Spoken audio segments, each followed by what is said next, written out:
Yeah, welcome to this meeting on December 1st, 2021. So today we want to take a moment together to think about what has happened in the last 1 year and a half and think strategically about the future. Hence, we are going to look backward at what we have achieved so far, and we will think together about the future via breakout rooms before returning to the plenary. Gathered around the 3 principles of the Democratizing Work Manifesto, we are now more than 7,000 signatories articulating the need to democratize firms, decommodify labor, and decarbonize the planet. What was supposed to be a simple op-ed in Le Monde during the first lockdown in May 2020 became a global message thanks to the sustained engagement of all of you who are here today, and of many also who could just not join us today. Last year, with the core group, that is the initial group of female scholars leading this initiative, you know that we expanded the manifesto into a book that has been published into French and Portuguese already, and soon will be out in English, in Basque and Italian, and other translations are also underway as we are speaking. On to you now, Imge. Thank you, Isabel. To celebrate the first year of the release of the op-ed, given that its message is more necessary than ever, we see the disappointing results of COP26, unfortunately. We decided to take its message so seriously as to nurture the global conversation with its relevant constituencies. So we decided to set up a participatory framework for us to discuss the 3 principles during 3 days. We reached beyond academia and engaged relevant leaders on these 3 principles: trade unions, progressive businesses, public institutions and elected officials, environmental and climate activists, human rights NGOs, and journalists across geographical and disciplinary boundaries. The first ever global forum on democratizing work indeed really exceeded our expectations. To you, Nira. Thank you, Imge. The Democratizing Work Manifesto received such positive and enthusiastic responses that we were encouraged, all of us in the core group, to carry it forward.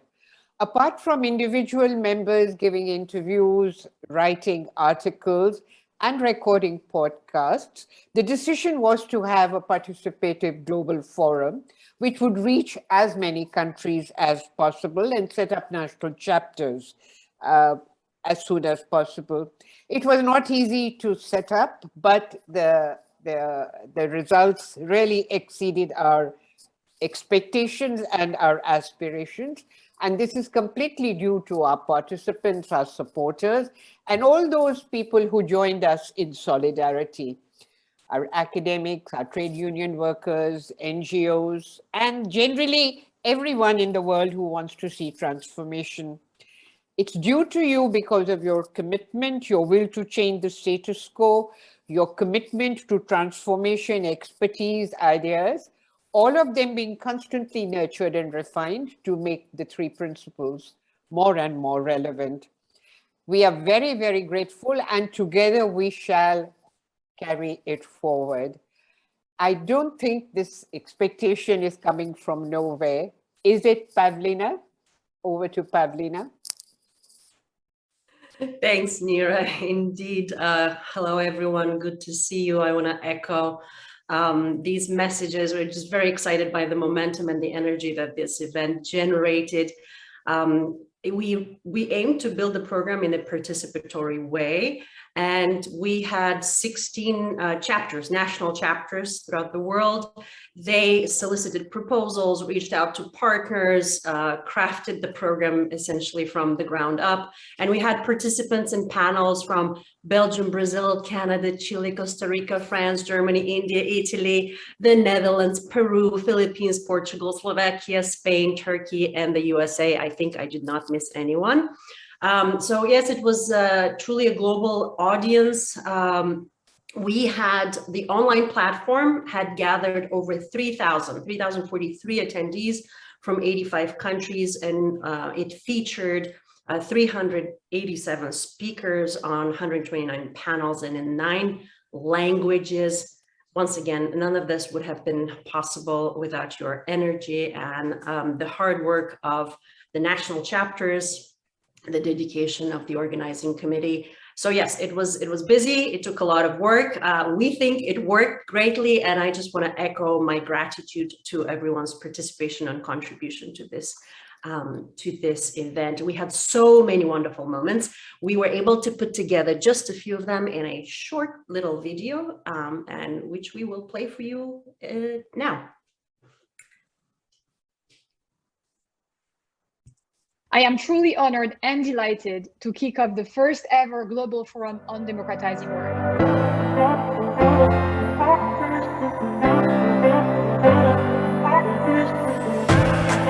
We are facing a catastrophic threat, I think, to democratic capabilities because of this system we've allowed to wire itself into our souls. And we need to leverage moments like this one right now to try to get policymakers to step up and do the right thing. At the end of the day, it is in the collective conscience and judgment of our people that democracy as an instrument of their future will survive in this country. You know, we want to democratize work, but democracy is also work. What we're really talking about is the creation of a new suffrage movement for the 21st century, and that's to be able to get the right to vote in the economy just as much as politics. Le même discours commence à prendre aussi, notamment aux États-Unis. The sharing of power within companies and giving more power and to participate to decision making for workers' representatives is absolutely central. We need collective movement, we need collective organization, and this is why I think the Democratizing Work project is so important. If I had to identify one thing which is absolutely essential to improve the quality of care and the recognition and conditions of care workers, it is public employment. It is time the government start giving social protection for domestic workers. We have to see this as a way of saying that involuntary unemployment does not have to be a reality in our country, and for us to say that we're doing this work in a way that tracks alongside the social safety net. From our union, the other thing that a jobs guarantee does is ensure that we are stripping out discrimination from employment. There is a tremendous need for job creation in the ecological transition. The time left to implement the change is now very short. What we see is that 20 transnational corporations, the biggest of all, are responsible from a third of these emissions by themselves. Our society has to have a just society for all, where everybody can have a work and not being unemployed, where everybody can have a right, and the environment also, we also have a right for it not to be degraded, for it to be kept intact.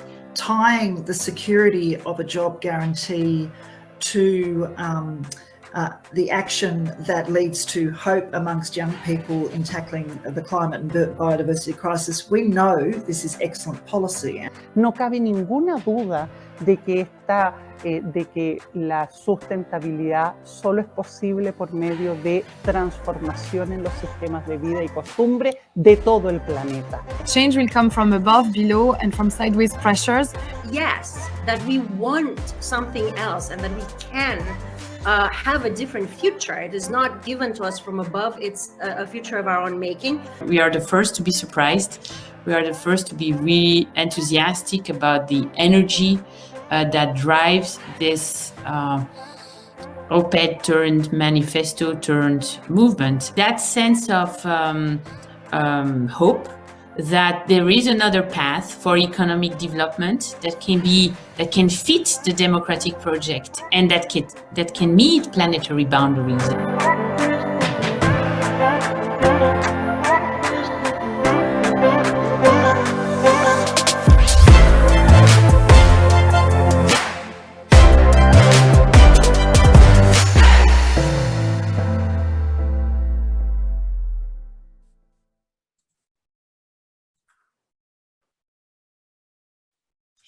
All right, so as everyone can see, we had a really great meeting with a lot of amazing conversations, and now I just want to turn us to what's next. So to sustain what's become a truly global democratizing work movement, we need to take actions and orchestrate actions at different levels, the level of the continent, national, regional, and local, in order to figure out how we can make a more significant impact. As the core group of female academic leaders, we've given this some thought, and what we want to suggest now is to share ideas with you that we can discuss in the next half-hour breakout groups. But I'm just gonna, before we explain those ideas, I'm just gonna explain how we're gonna break out into groups. So there'll be 3 options for breakout groups, and people can self-assign to the breakout rooms of their choice.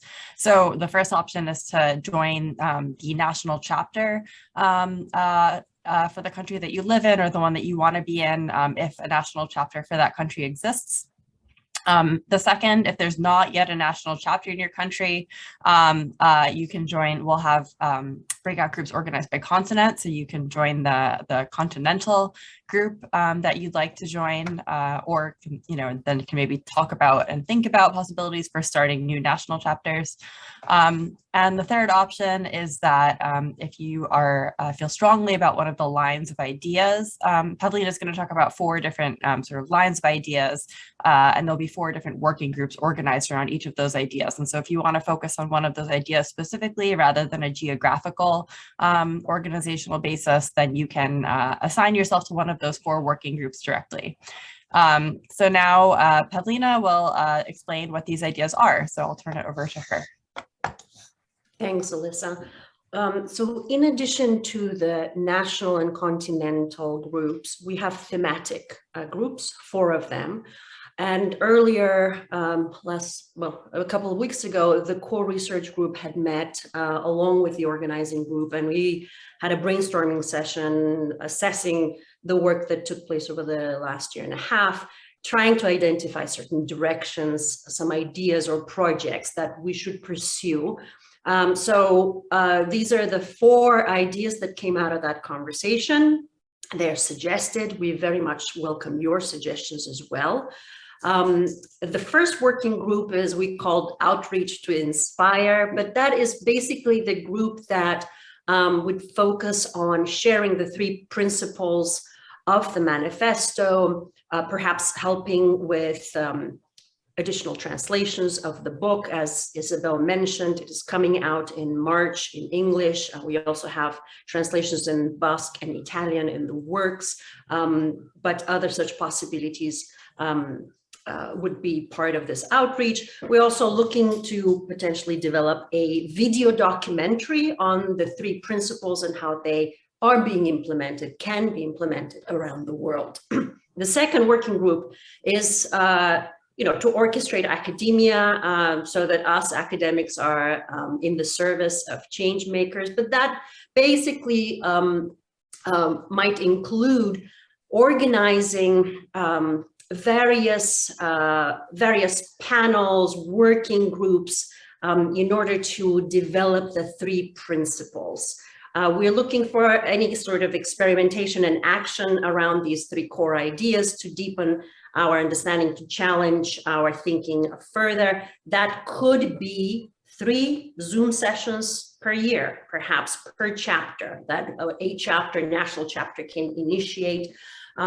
For inspiration of what we had in mind, you can see the keynote on the 3rd day of our conference by Tatiana Rubiero, and it was chaired by Flavia. There is a link, I think yes, the link is in the chat box. That's working group number 2. Working group number 3, another research line or another idea was to influence policy making and to engage specifically in drafting white papers, research, draft legislation, particularly around the bicameral firm, democratizing work, the job guarantee, advocacy work primarily, and meeting with key actors in every country or major organizations. We have begun some of that work, and we have some work that's lined up ahead, but that is sort of the policy component. Working group number 4 is to actually develop this movement as a real network, maybe a global coalition to support the infrastructure of the movement. And that working group would then look at, for example, organizing ourselves along the lines of the Deliberative Democracy Consortium that we might consider attracting crowdfunding. We need finance to run the operation, but also maybe a permanent staff position for the group to elevate our events, share the news, relevant discussions that are happening, just create more public outreach, as well as work on the website. So question here is, what do you think about these 4 venues? Is anyone, does anyone have concrete ideas along the lines or national chapters that might be ready to launch some of these initiatives? So I will then turn it now to Flavia, who is going to talk about how the breakout rooms will work. Thank you, Paulina. Hello, everyone. Boa tarde a todos. Ciao a tutti. It's really inspiring to see everyone here. So we are going to move to the breakout rooms next. We would like to discuss around 30 minutes, after which we would love to hear a little summary from a spokesperson. As you start in the breakout rooms, please first assign a chairperson, a note taker, and a spokesperson to report back during the final plenary. The Google Doc to write down your views about these 4 lines of ideas is in the chat. We suggest 3 rounds in the breakout rooms. But of course, you can organize yourselves as you like it. The first round is kind of an overview. We suggest around 10 minutes for this. It's like a round table. You're going to share which one of the 4 lines of idea moves you, your sense of priorities, sharing your own ideas.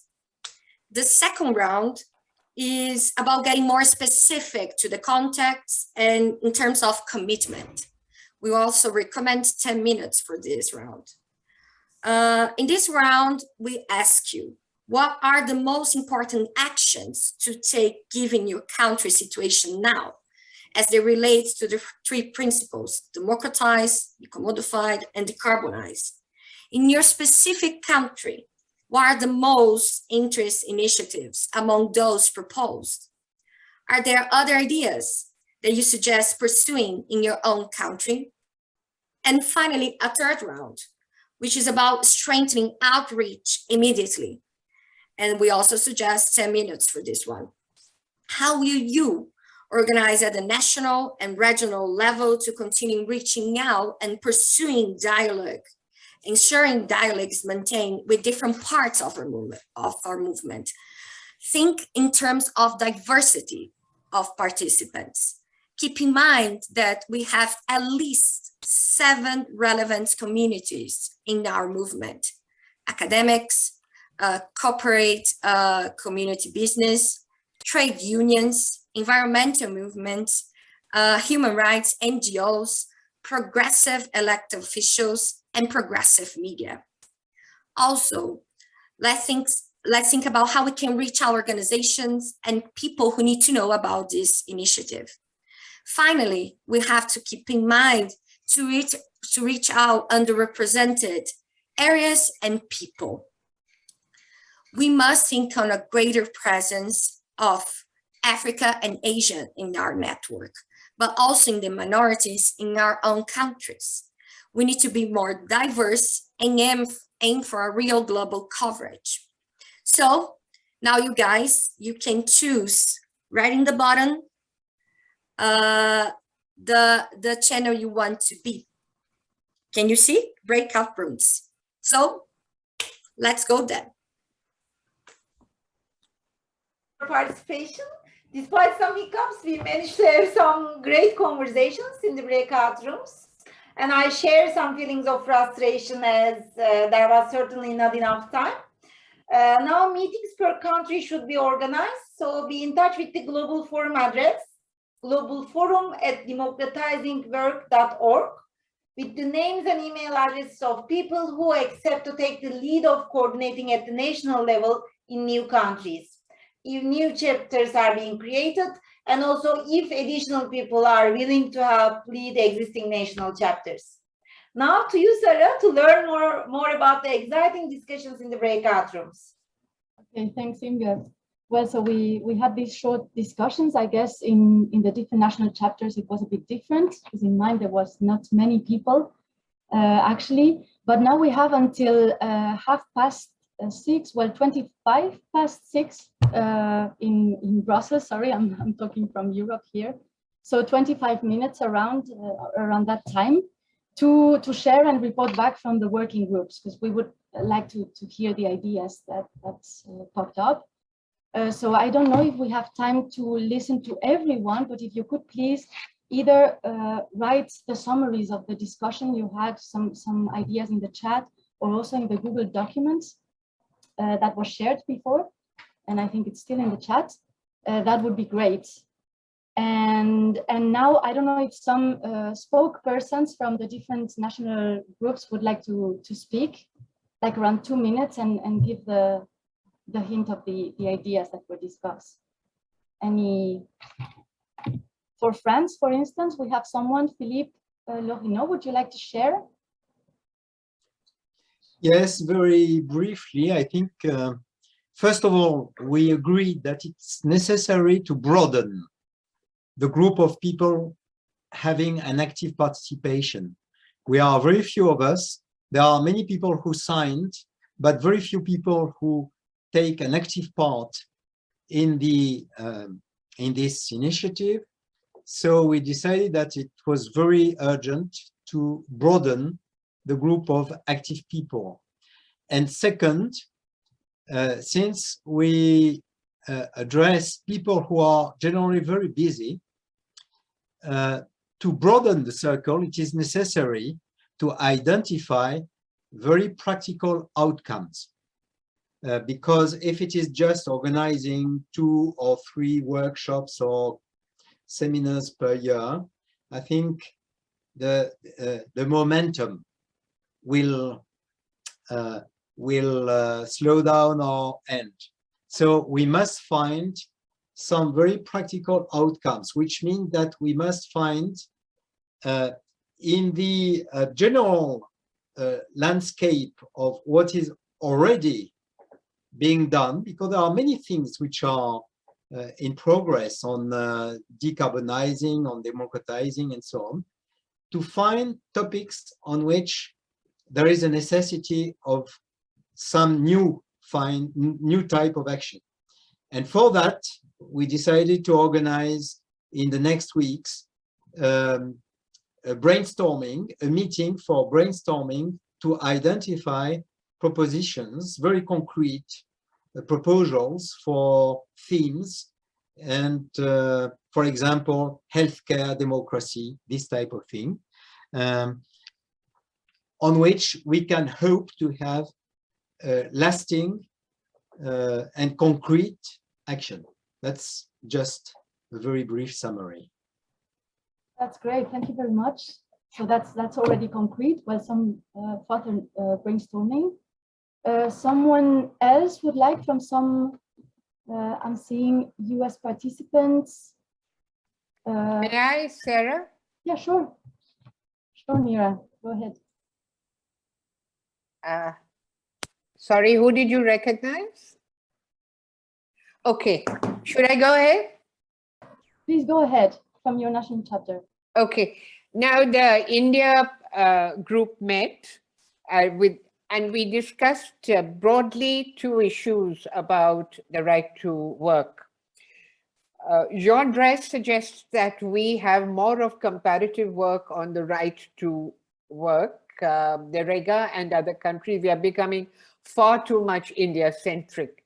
So maybe a more comparative perspective would inform us better about the virtues of our own programs.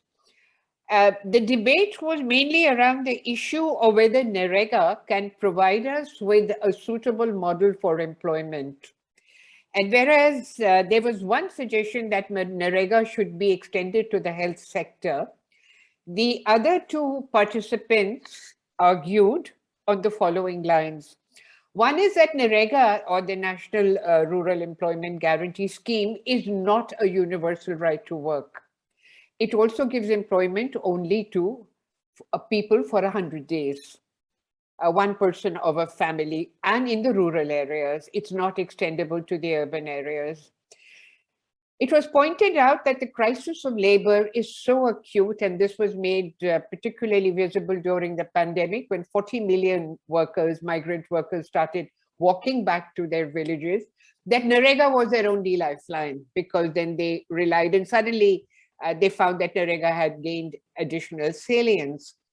The problem to extending it to the health sector, and one of our colleagues who's a doctor said that while the government is increasing the recruitment to the health sector, it is on a contractual basis. It does not offer any of the protections that are normally afforded to labor. So maybe we should look at the provisions of NREGA before we think of it as, as a suitable model for other sectors. Finally, another medical practitioner told he's working on the platform economy, companies like Zomato, which deliver food to your house. Now, those workers are not even labeled workers. They are labeled as contractors. So they have none of the privileges.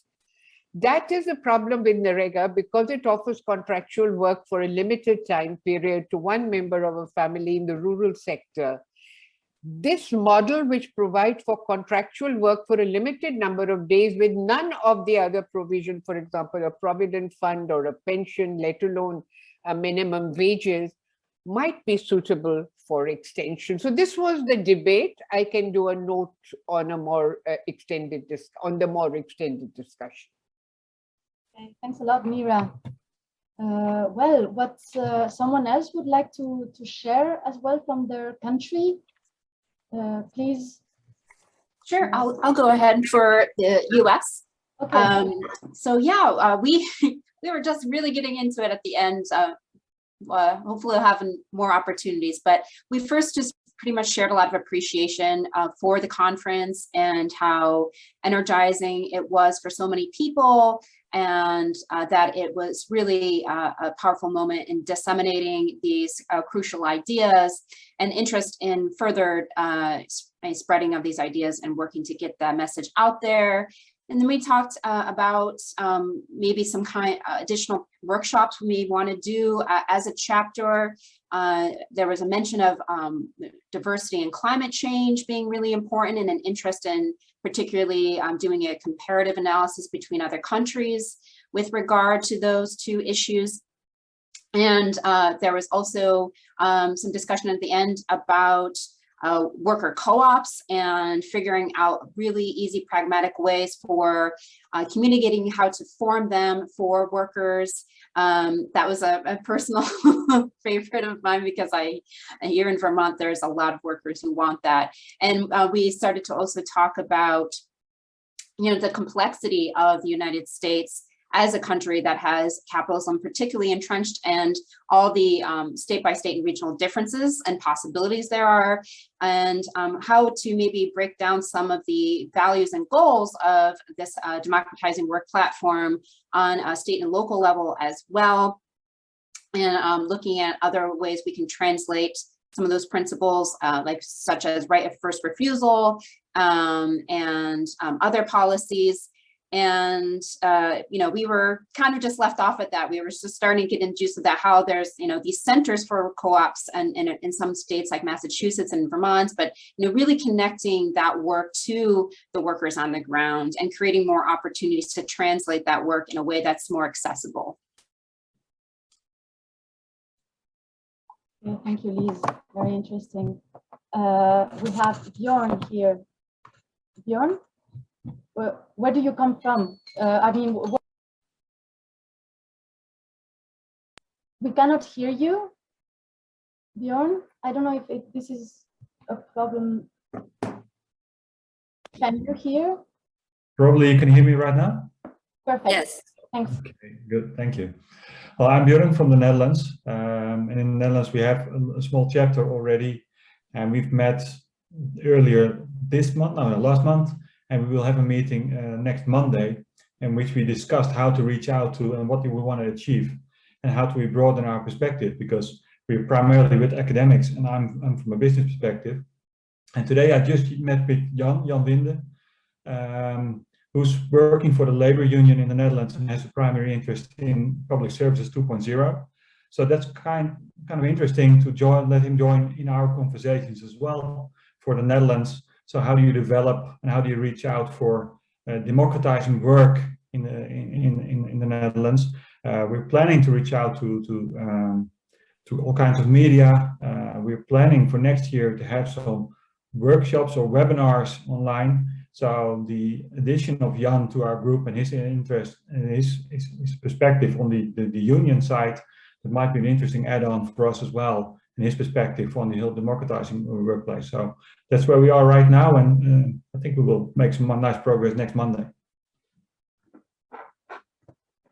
Thank you, Björn. Well, interesting. Who wants to go next? Any other national country or discussion that wants to report ideas? If no one else wants to add something, I could. Paolo from the Italian chapter. Paolo, but I'm not seeing. Hi, hello, everybody. Thank you for organizing this meeting. So as the Italian chapter, we are already 12, and as far as concerned, as far as the priorities of our country concerned, we should say, we can summarize now everything, but they are exactly the priority we discussed in the Global Forum. We organized 7 sessions, and we are thinking to, when the video will be available, we will work on them in order to exploit the content and creating creating documents or information to spread around our networks, and we will start from there in order to start the real activity of the network. So another issue is that on 15th of February, we will launch the network officially with a seminar where Isabel is the speaker, the main speaker, and but we were thinking to organize it online because Isabel will be online, but also organizing a face-to-face meeting in Bologna in Fondazione Innovazione Urbana, that is one of the members of our national network. And so this will be the first official moment where we will present the network, and of course we will promote this meeting. And in the meanwhile, we are broadening the network, working on the contents, thinking about some workshops to organize in the following months, and some articles to write and publish in newspapers and online newspapers too. Thank you, Paolo. From Italy then, well, lots of activities. I don't know what other spokesperson would like to contribute here from the discussions. Please raise your hand or write on the chat, or otherwise I can maybe give the floor to some of the working groups as well, because there were 4 breakout rooms related to the work of the working groups that were proposed. So if any of you would like to share, please raise your hand or say something. No, I cannot see anyone.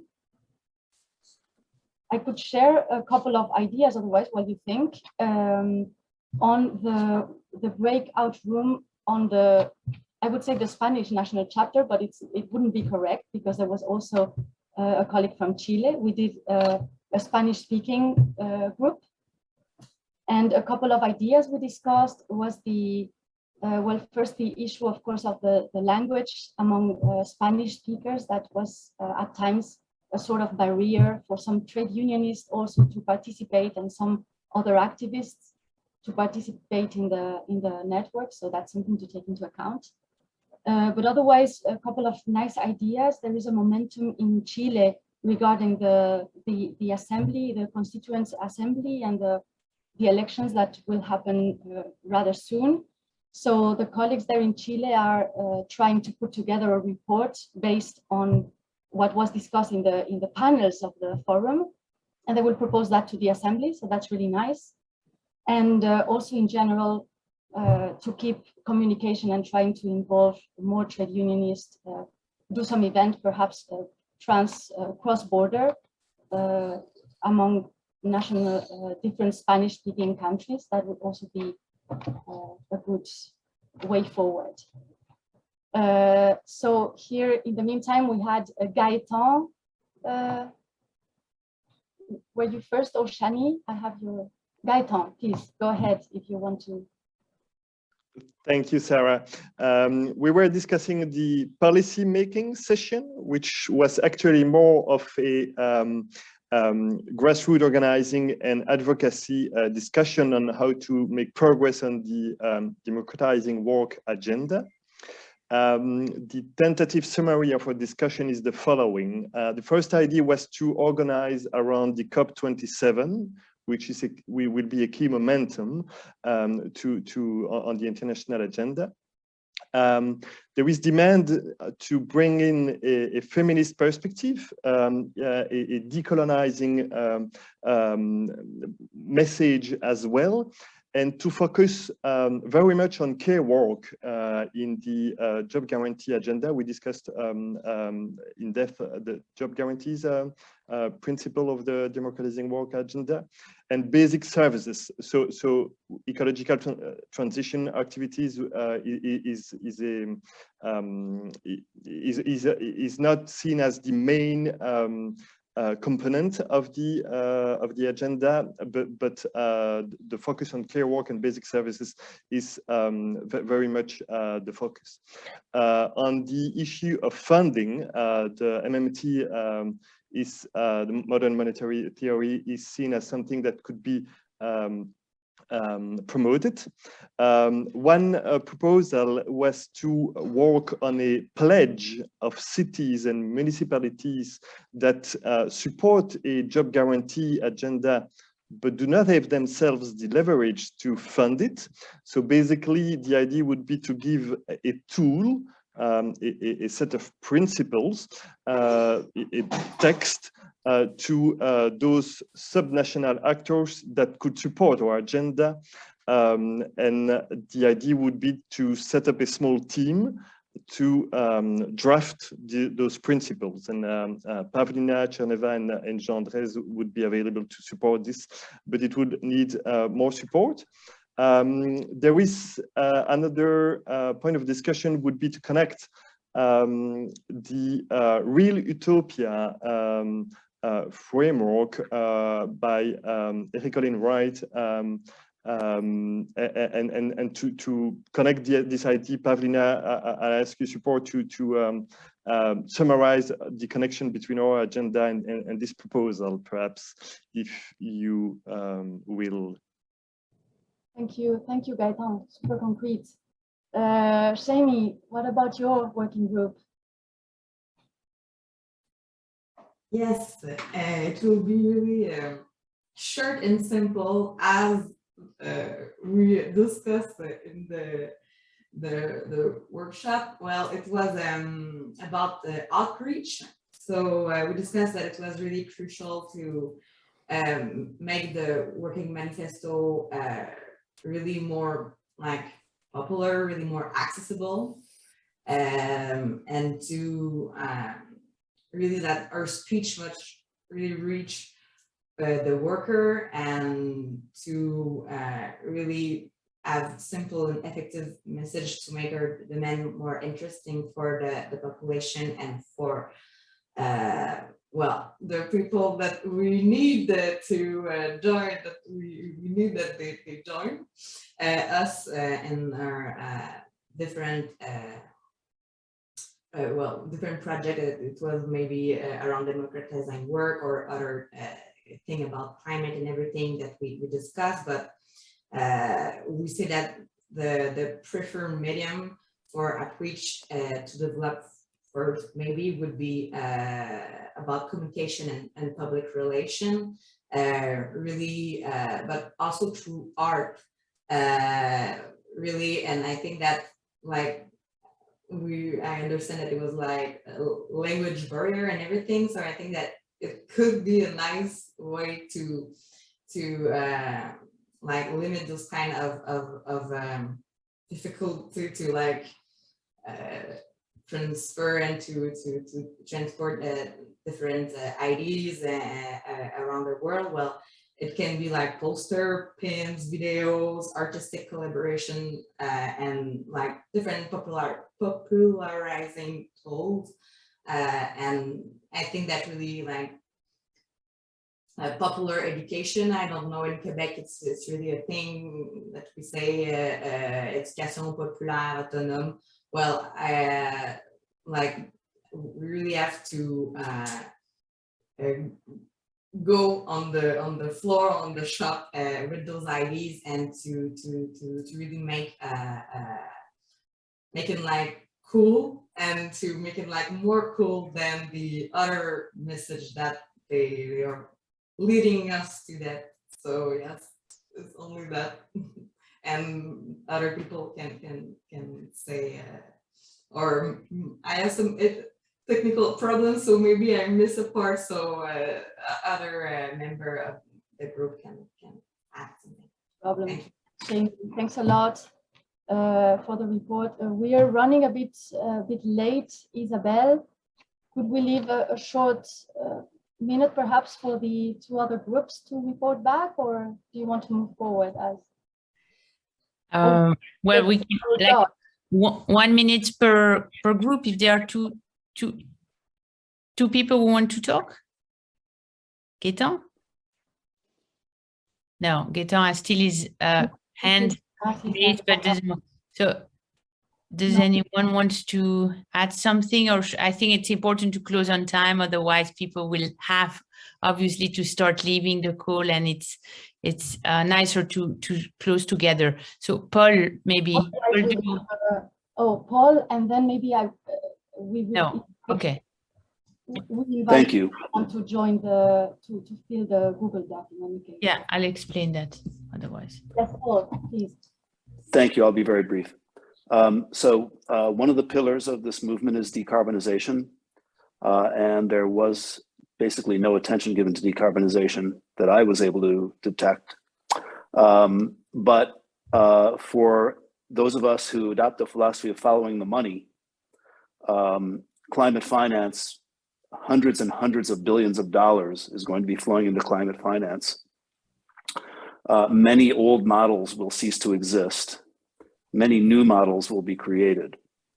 And so I would suggest don't discount decarbonization, because that is a key that unlocks a door of change.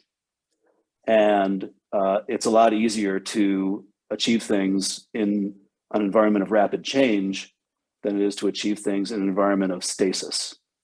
And so that's my comment, is that we should not relegate decarbonization to a lower priority just because it doesn't have a very specifically direct connection to work. It can be the key that opens the door to our approach to work. Well, I think we had a lot of ideas here, so I will leave the floor to Isabel now to wrap up, right? To wrap up, you mean, right? Yeah, well, yes. So thank you so much, Sarah. Sorry, I could not hear you like perfectly well. Well, thank you so much for all that was shared already, and thank you for all those links in the chat. So what we would like to ask you is to take a few minutes to fill out a Google form. That's the link is in the chat. If you have a specific interest, especially in one of those 4 working groups, so that we can collect all those emails from those who would like to get more like get to work on one of those specific lines, so that we can get in touch and really deepen the work on those lines. So we're going to analyze all that's in the Google document. There is already, it's like almost 28 pages. So there are lots of notes there. And we're going to try to organize things in this new phase, trying to move things forward, but it will be clearly with you and with all this personal energy that people are putting in it. So please, like, do the Google form is very short, but that will really help us get you on board. So thank you for doing that. And thank you for having been part of the conversation today, because it's clear that it's quite energizing to see you and to be together in this, even though it's a bit messy.